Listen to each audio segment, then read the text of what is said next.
Hello সবাইকে, তোমরা সবাই কেমন আছো? আমি তো ভালোই আছি। দিস ইজ মাই প্রথম ব্লগ।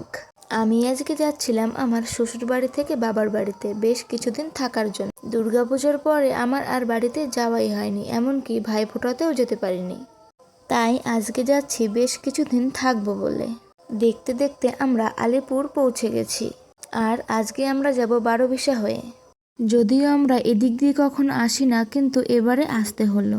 একদিক থেকে ভালোই হয়েছে, আজকে ছিল 12বিশাতে লাস্ট মেলা, তাই ভাবলাম এদিক দিয়ে যখন যাব তাহলে একটু মেলার সঙ্গে দেখা করেই যাই।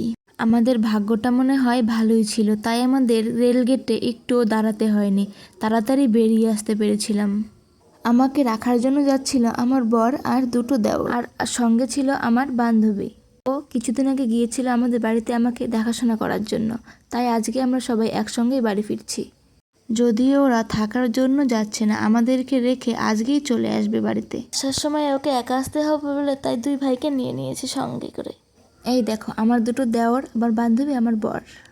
কিন্তু আমি যাওয়ার সময় এই জায়গাটা আমার খুব পছন্দ হয়েছিল, তাই একটু ভিডিও করে নিলাম। কথা বলতে বলতে আমরা 12বিশাতে ফাইনালি পৌঁছেই গেলাম।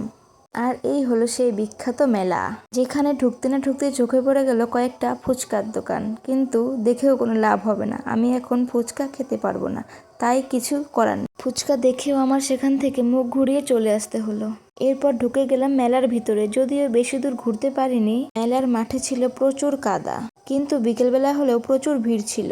এই হলো মেলার সব থেকে সুন্দর ও আকর্ষণীয় জিনিস, যাকে দেখলে মনটা একেবারেই ভালো হয়ে যায়।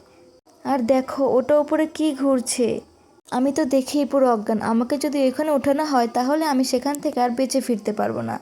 কিন্তু এদের কি লেভেলের সাহস।